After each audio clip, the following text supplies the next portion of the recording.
Hello students, a very good morning to all of you and I hope all of you are doing your studies. Students, I hope all of you are enjoying this type of learning. जैसे class में आपकी studies होती थी ऐसे ही studies चल रही है. हम लोग वीडियो सेंड कर रहे हैं, उसके बाद में आपको वर्कशीट दी जाती है, रिटर्न में आप नोटबुक में वर्क कर रहे हैं. सो आई होप कि आपको कोई प्रॉब्लम नहीं होगी. चैप्टर आपको तभी समझ में आएगा, रिटर्न वर्क आप जो कर रहे हैं आपको वो तभी लर्न होगा, तब आप चैप्टर को समझेंगे. Carefully watch the video. आप फॉर्मेलिटी नहीं कर रहे हैं कि जस्ट बिकॉज पेरेंट्स कह रहे हैं कि एसएस का वर्क है करो, साइंस का वर्क है करो. नहीं, पेरेंट्स के कहने से नहीं, आपको खुद एक ये रिस्पॉन्सिबिलिटी एज ए स्टूडेंट होनी चाहिए कि हम जो कर रहे हैं वो हमारे लिए है, फॉर आपकी बेटर परफॉर्मेंस के लिए. So please take care of that. Let's continue our today session with the chapter Nazis and the rise of Hitler. इस चैप्टर में हम काफ़ी आगे बढ़ चुके हैं. हमने फर्स्ट वर्ल्ड वार देखा, उसके रिजल्ट देखे, हमने ग्रेट डिप्रेशन के बारे में पढ़ा. जर्मनी में ग्रेट डिप्रेशन कैसे आ गया था और उसका यूएस में ग्रेट डिप्रेशन का क्या इम्पैक्ट पड़ा और जर्मनी में इकोनॉमिक क्राइसिस की सिचुएशन कैसे बन गई. सो ये हम पढ़ चुके थे. Let's continue with the rise of Hitler. Chapter का नाम राइज ऑफ हिटलर है, लेकिन अब हिटलर की एंट्री आधा चैप्टर खत्म होने के बाद में हो रही है चैप्टर में, और उसके बाद में आगे हम हिटलर की आइडियोलॉजी के बारे में ही पढ़ेंगे. एक बेटर गवर्नमेंट वो होती है जो कंट्री की इकोनॉमी की तरफ ध्यान देती है. अभी हमने पढ़ा था कि जर्मनी में इकोनॉमिक क्राइसिस आ गया, प्रोडक्शन है वो 40% कम हो गया, एम्प्लॉयमेंट है वो बहुत ज़्यादा 60 लाख पीपल है वो अनएम्प्लॉयड हो गए, और जो पीजेंट थे उनको भी फेयर प्राइस नहीं मिल रहे थे उनके प्रोडक्शन के. इतनी एम्प्लॉयमेंट हो गई थी कि लोग एक बोर्ड लेकर हैंग अपने गले में हैंग कर लेते थे. लिखा हुआ होता था जिसपे कि हम कोई भी are ready to do any work, हम किसी भी काम को करने के लिए तैयार है. मतलब लोगों की ये हालत हो गई थी. एक रिस्पॉन्सिव गवर्नमेंट की ड्यूटी ये होती है कि लोगों को मतलब कंट्री में अगर इकोनॉमिक क्राइसिस आया तो उसको जल्दी से जल्दी ठीक करना. अगर हम एग्जांपल लेंगे कि कोरोना वायरस की वजह से जो हमारे इंडिया में भी इकोनॉमी है वो इफेक्ट हुई है, उसके लिए गवर्नमेंट डेली कुछ ना कुछ नया सुनने को मिलेगा कि इकोनॉमी को बढ़ाने के लिए, इकोनॉमी को डेवलप करने के लिए, एम्प्लॉयमेंट के लिए गवर्नमेंट पैकेज दे रही है डिफरेंट टाइप के. वो रिस्पॉन्सिव गवर्नमेंट होती है. लेकिन यहाँ पर जो गवर्नमेंट थी जर्मनी में, वेमर रिपब्लिक, उसके पास में इकोनॉमिक क्राइसिस प्रॉब्लम का कोई भी सोल्यूशन नहीं निकल रहा था. और ये चीजें लोगों को भी दिख रही थी कि हमारी सरकार भी कुछ नहीं कर पा रही है और ये सब क्या चल रहा है कंट्री में. और वेमर रिपब्लिक ने जो कॉन्स्टिट्यूशन बनाया था उसमें कुछ ऐसी चीजें उन्होंने डाल दी थी जिन्हें इनहेरेंट डिफेक्ट कहा जाता है. मतलब ये जब बन रहा था तभी इसमें डिफेक्ट आ गए थे. वो डिफेक्ट क्या थे? क्वेश्चन मतलब ये पूछते हैं कि वेमर रिपब्लिक ने जो कॉन्स्टिट्यूशन प्रिपेयर करा था उसमें कौन से इनहेरेंट डिफेक्ट्स थे. तो सबसे पहले डिफेक्ट की बात करते हैं. Proportional representation. क्या कहा गया था वेमर रिपब्लिक ने जो कॉन्स्टिट्यूशन प्रिपेयर किया था उसमें कि अगर कोई सिंगल पार्टी नहीं जीतती है तो एक मेजॉरिटी से बनेगी गवर्नमेंट, जिसे प्रोपोर्शनल रिप्रेजेंटेशन कहा जाता है. मतलब हम कॉलेजियन गवर्नमेंट में भी ऐसे कहते हैं, लेकिन कॉलेजियन गवर्नमेंट में इंडिया में कॉन्स्टिट्यूशन को फॉलो करते हुए कॉलेजियन गवर्नमेंट काम करती है कि कितने मिनिस्टर कौन सी पार्टी के होंगे. लेकिन यहाँ पर प्रोपोर्शनल रिप्रेजेंटेशन में अगर डिफरेंट पॉलिटिकल पार्टी के कि ये वाले मिनिस्टर है इस पार्टी से बिलोंग करते हैं, मतलब 6-7 पार्टी है वो मिलकर के अगर गवर्नमेंट करेंगी, 2 पार्टी मिलकर के कर रही है वहां पर इजी है फिर भी गवर्नेंस, लेकिन 6-7 पार्टी मिलकर के अगर गवर्नमेंट को चला रही है क्योंकि उनके हर एक पॉलिटिकल पार्टी के प्रोग्राम्स एंड पॉलिसीज अलग होती है तो मैच नहीं करते हैं, वो क्लैश होने लगता है उसमें. और यही कुछ हुआ था जर्मनी में भी. 20 कैबिनेट्स 20 टाइम वहां पर इलेक्शन हुए थे गवर्नमेंट बनने के लिए 239 डेज में. मतलब different political parties, proportional representation है तो डिफरेंट पॉलिटिकल पार्टी मिल करके पार्लियामेंट बना रही है. अभी वो काम नहीं कर पा रहे तरीके से क्योंकि सबकी आइडियोलॉजी डिफरेंट है. तो इतना ज्यादा पॉलिटिकल इंस्टेबिलिटी कहा जाता है. 20 टाइम्स कैबिनेट चेंज हुआ है 239 डेज में. This is called political instability. Government क्या करेगी लोगों के लिए? गवर्नमेंट में तो खुद स्टेबिलिटी नहीं है, गवर्नमेंट तो बार बार चेंज होती जा रही है. इकोनॉमिक क्राइसिस का इनके पास में कोई सोल्यूशन नहीं है. और ये हुआ किसकी वजह से है? जो कॉन्स्टिट्यूशन लिखा था वेमर रिपब्लिक ने. एंड सेकेंड डिफेक्ट था आर्टिकल 48. एक तो प्रोपोर्शनल रिप्रेजेंटेशन कॉन्स्टिट्यूशन में लिखा था, डिफेक्ट ये था कि इतना सारा पार्टी को गवर्नमेंट कैसे बनेगी, इतने सारे पार्टी की गवर्नमेंट बनाने की परमिशन ही नहीं देनी चाहिए थी कॉन्स्टिट्यूशन में. और सेकेंड डिफेक्ट था आर्टिकल 48. कॉन्स्टिट्यूशन में आर्टिकल था, आर्टिकल्स होते हैं, तो 48 आर्टिकल में क्या लिखा था, इस आर्टिकल ने प्रेसिडेंट को पावर दी थी कि इमरजेंसी के टाइम पर वो सस्पेंड कर सके सिविल राइट्स को, जो सिटीजन्स के राइट्स हैं उनको सस्पेंड कर सकता है कभी भी इमरजेंसी लगा के। And rule by decree, rule by decree का मतलब होता है किसी लीगल कॉन्स्टिट्यूशन को फॉलो करने की जरूरत नहीं है, आपने एक पेपर पे लिख दिया है, एक नोटिस जारी कर दिया है और वो रूल बन गया है। बस रूल बनाने के लिए प्रेसिडेंट ने एक पेपर पे लिख दिया और वो रूल बन गया। मतलब प्रेसिडेंट कैसे रूल कर रहा है, रूल बाय डिक्री। एक तरह से डिक्टेटरशिप हुआ कि जो मन में आया वो लिख दिया, पास कर दिया नोटिस और वो बन गया रूल। इसे कहा जाता है रूल बाय डिक्री। और लोगों के सिविल राइट्स को कभी भी सस्पेंड कर देना, that is the defect of the constitution made by the Weimar Republic. So economic crisis का कुछ भी सॉल्यूशन नहीं निकल के आ रहा था क्योंकि सरकार में खुद ही स्टेबिलिटी नहीं थी। एंड जो सरकार बनाई जाती थी, जो प्रेसिडेंट थे, वो रूल बाय डिक्री कर रहे थे। लोगों के सिविल राइट्स है उनको इम्पोज कर दी, ऐसे बोल दिया कि इमरजेंसी का टाइम है, और उनके सिविल राइट्स है उनको सस्पेंड कर दिया जाता था। These are some inherent defect of Weimar Republic constitution.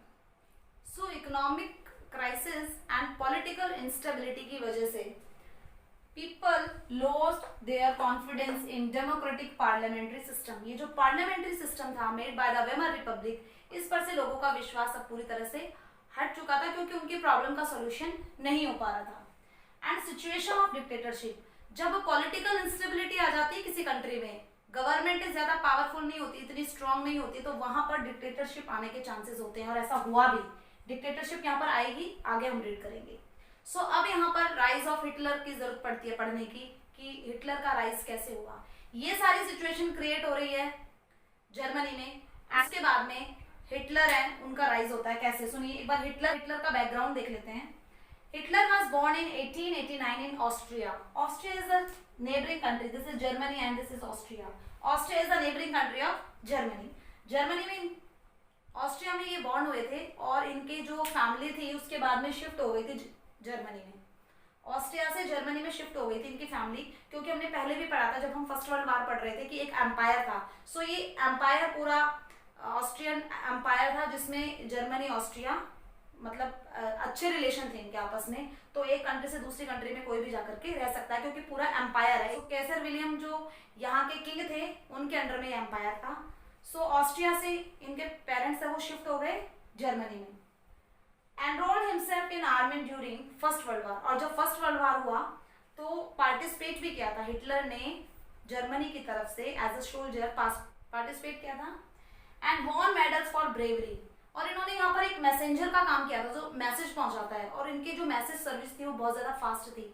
अभी तो टेलीकम्युनिकेशन होता है, उस टाइम पर टेलीकम्युनिकेशन नहीं था। सो मैसेंजर थे वो, जो ह्यूमन बीइंग थे वही मैसेंजर का काम कर रहे थे। सो मैसेंजर के लिए इन्हें मेडल भी मिले थे बहुत सारे। He was very disappointed with Germany's defeat, और जब जर्मनी हार गई तो इनको बहुत दुख लगा था उस टाइम पर। और उससे भी ज्यादा दुख इनको तब लगा जब ट्रीटी ऑफ वर्साई है वहां पर साइन हुए। ट्रीटी ऑफ वर्साई पे साइन हुए तो जर्मनी के साथ जो हार्श कंडीशंस लगाई गई जर्मनी पे, तो ये उनसे बहुत ज्यादा दुखी हुए। 1919 में इन्होंने एक पार्टी ज्वाइन की थी जिसका नाम था जर्मन वर्कर्स पार्टी। सिंपल एक पार्टी थी, जर्मन वर्कर्स पार्टी, और बाद में ये उस पार्टी के लीडर बन गए। Okay, understand. 1919 में हिटलर ने जर्मन वर्कर्स पार्टी ज्वाइन की और उसके बाद में वो लीडर बन गए जर्मन वर्कर्स पार्टी के, और उसका नाम इन्होंने चेंज करके कर दिया national Socialist German Workers party. Party का नाम ही चेंज कर दिया जब खुद लीडर बने, और उस पार्टी को कहा जाता है Nazi party. So you have to learn both the names, that is National Socialist German Workers Party and the other name is Nazi party. In short you have to learn Nazi party. अब हम थोड़ा सा Hitler के बारे में पढ़ेंगे। Okay, Hitler was a powerful speaker, एक बहुत अच्छे स्पीकर थे वो, powerful, and good orator. Orator कौन होता है? एक वक्ता, मतलब जो अपने वर्ड से लोगों को मूव कर दे, लोग सोचने पर मजबूर हो जाएं, लोग वो बातें मानने लगे, that is called the orator. मतलब बातों को इस तरीके से बोलना। एग्जाम्पल दे देती हूँ, हमारे प्राइम मिनिस्टर नरेंद्र मोदी बहुत अच्छे ऑरेटर है, बहुत अच्छे से बोलते हैं और लोग उनकी बात को मानते भी हैं, इतने अच्छे तरीके से वो बातों को कन्वे करते हैं। So this type of personality was Hitler, बहुत अच्छे ऑरेटर थे। जब बोलते थे तो यहाँ पर भीड़ इकट्ठी हो जाती थी, लोग इनको सुनते थे, इनकी स्पीचेस को। ये चाहते क्या थे, इन्होंने कुछ प्रॉमिसेस करे थे, मतलब जब स्पीच देते थे लोगों को तो वहां पर इन्होंने लोगों से कुछ प्रॉमिस करने स्टार्ट करे, और ये प्रॉमिस वही थे जो लोग चाहते थे। तो लोगों के जो लाइफ में एक अंधेरा छाया हुआ है, वहां पर उनको एक रोशनी की किरण नजर आ रही थी। वो कौन थे? हिटलर। क्योंकि हिटलर ने वो सारे प्रॉमिस कर डाले जो लोग एक्सपेक्ट कर रहे थे इस डिफिकल्ट टाइम पे। कौन से थे वो? Wanted to undo all injustice done with Germany. Germany के साथ में ट्रीटी ऑफ वर्साई में जो भी इनजस्टिस की कंडीशंस लगाई गई है उनको अंडू करना, मतलब उनको कैंसिल करवा देना। ओके सो और लोग भी इसके खिलाफ ही थे कि इतनी हार्श ट्रीटी क्यों अप्लाई करी गई है जर्मनी पर। इन्होंने प्रॉमिस किया लोगों से to build a strong nation, क्योंकि फर्स्ट वर्ल्ड वॉर में हारा जर्मनी, सेकेंड वर्ल्ड वॉर में हारा जर्मनी। सो हिटलर ने कहा कि मैं जर्मनी को एक बहुत ही स्ट्रॉन्ग नेशन बनाऊंगा।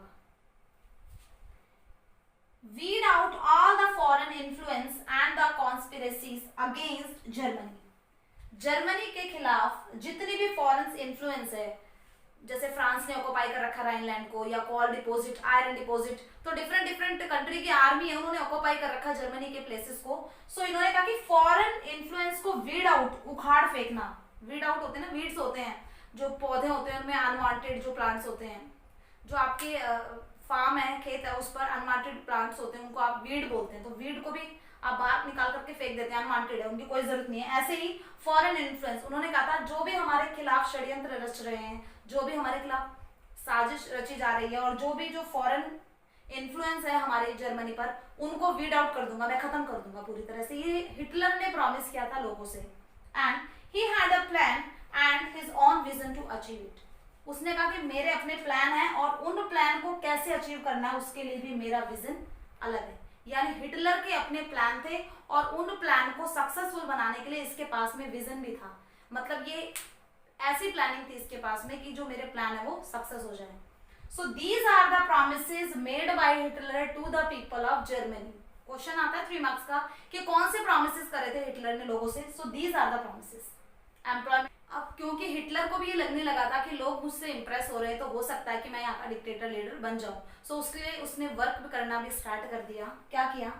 इन 1923 एक चीज और हुई थी, व्हेन यू रिमेंबर, 1923 में राइनलैंड को ऑक्युपाई किया था फ्रेंच आर्मी ने। व्हेन यू रिमेंबर, जब कंपनसेशन देने से मना कर दिया था जर्मनी ने, तो फ्रेंच ने उसको राइनलैंड, जो रिसोर्स रिच एरिया था, उसको ऑक्युपाई कर लिया था। 1923 he planned to seize control to Bavaria. Bavaria is the northeastern part of Germany here. So इसने कहा कि बवेरिया को मैं कैप्चर कर लेता हूँ और उसके बाद में धीरे धीरे पूरे जर्मनी पर मैं कंट्रोल कर लूंगा। ये प्लानिंग थी हिटलर की, बट बवेरिया को वो कंट्रोल नहीं कर पाया। एंड बवेरिया को कैप्चर करने के बाद में उसने कहा बर्लिन, जहां पर वेमर रिपब्लिक, जहां पर गवर्नमेंट के हेड ऑफिसेज हैं, बर्लिन को मैं कैप्चर कर लूंगा तो फिर मैं डिक्टेटर लीडर बन जाऊंगा। ये प्लानिंग थी, लेकिन बवेरिया में वो उसे पकड़ लिया गया, उसके और उसके जो ट्रूप्स हैं उनको अरेस्ट कर लिया गया। वो फेल हो गया, मतलब वो चाहता था सीज कंट्रोल करना, पूरी तरह से कब्जा जमा लेना बवेरिया पर वो ऐसा नहीं कर पाया, फेल हो गया। यहाँ पर फेल होने के बाद में वो अरेस्ट हो गया।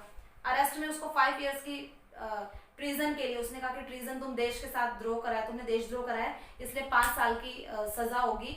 लेकिन जो बवेरिया की लोगों को भी लगने लगा था कि हिटलर जो कर रहा है सही कर रहा है, क्योंकि जो गवर्नमेंट है वो तो कुछ कर नहीं रही है, तो हो सकता है कि हिटलर कुछ अच्छा करे कंट्री के लिए। तो बवेरिया की जो गवर्नमेंट थी, स्टेट गवर्नमेंट, उसने 9 मंथ के बाद में इनको रिलीज करा दिया हिटलर को। ओके, ये बुक में नहीं है शायद 5 years and 9 months का, बस ये है कि अरेस्ट कर लिया गया था और उसके बाद में रिलीज हो गया ये।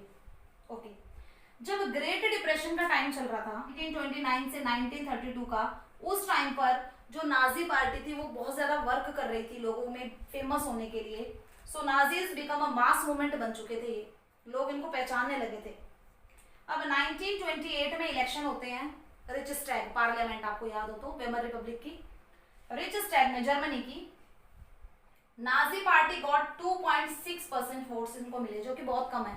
2.6 इनको वोट मिले और 1932 तक पहुंचते पहुंचते, मतलब यहाँ से इन्होंने काम करना स्टार्ट करा था, लोगों को इन्होंने मैसेज कन्वे करने लगे थे कि हम जर्मनी को एक अच्छा नेशन बनाएंगे, हम बदला लेंगे। सो लोग हैं अब वो अट्रैक्ट होने लगे थे नाजी पार्टी से। सो 1932 में जब इलेक्शन हुए रिचस्टैग के, तो 37% इनको वोट मिले, सबसे ज्यादा।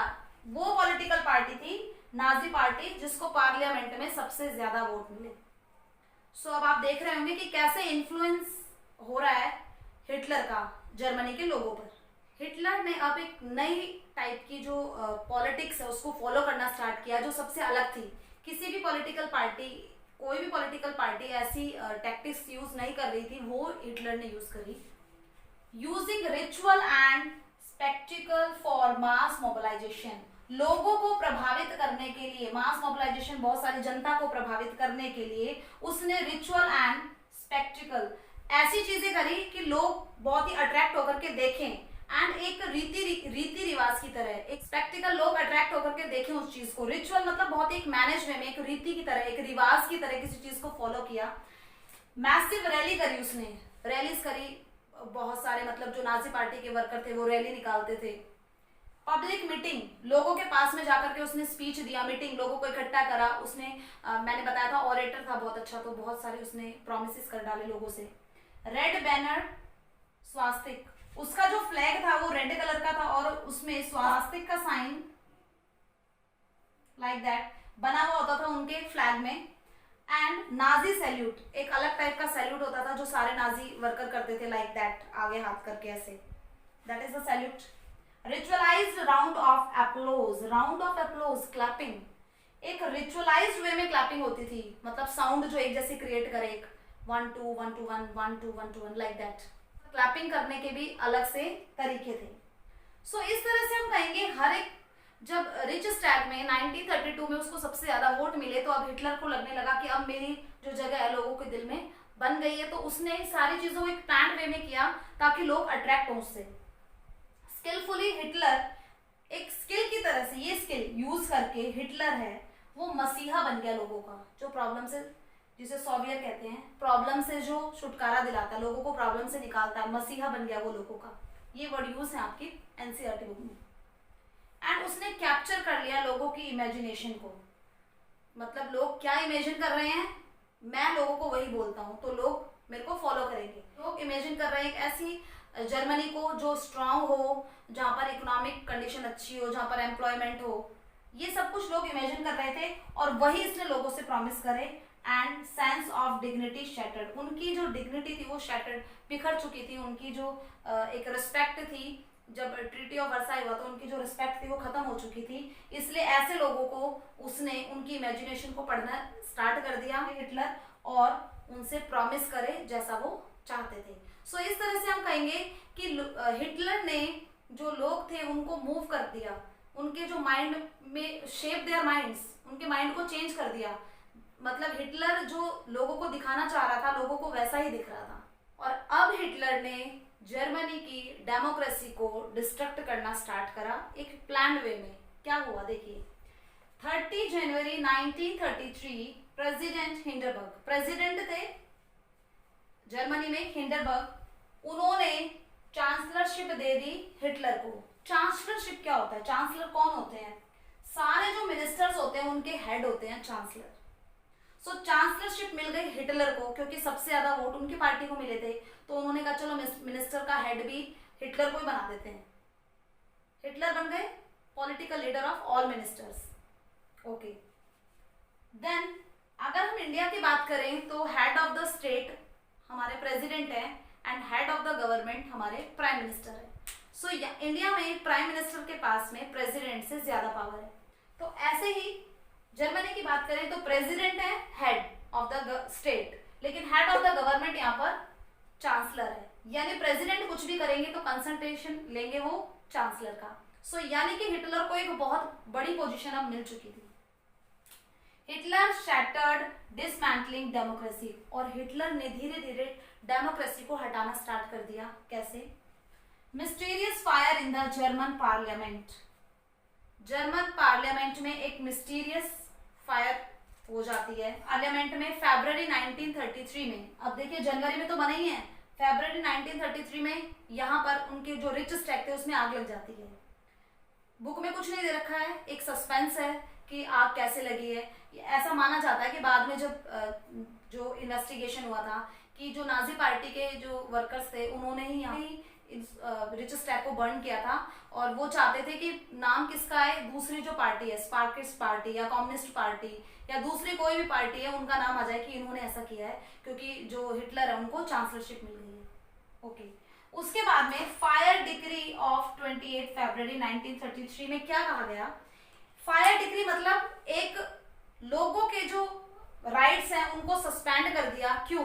इन्होंने कहा क्योंकि कंट्री में इमरजेंसी आ गई है, हमारे पार्लियामेंट में ही आग लग गई है, तो अब लोगों की इमरजेंसी का टाइम है, लोगों के जो सिविल राइट्स हैं उनको हम सस्पेंड कर देंगे। किसमें कहा गया था? आर्टिकल 48 में बोला गया था कि जो सिटीजन है उनके राइट्स को इमरजेंसी के टाइम पर सस्पेंड कर सकता है प्रेसिडेंट। तो सस्पेंड कर दिया गया। प्रेसिडेंट यहाँ पर किसकी सजेशन ले रहा है? चांसलर की। हिटलर ने कहा एक काम करो, आप ना जल्दी से लोगों के सिविल राइट सस्पेंड कर दो। लोगों के सिविल राइट सस्पेंड कर दिए गए। स्पीच, प्रेस असेंबल नहीं हो सकते हैं, प्रेस मीडिया में कुछ नहीं सब सकता है गवर्नमेंट के बारे में, लोग बातें नहीं कर सकते हैं, गवर्नमेंट को ब्लेम नहीं कर सकते हैं।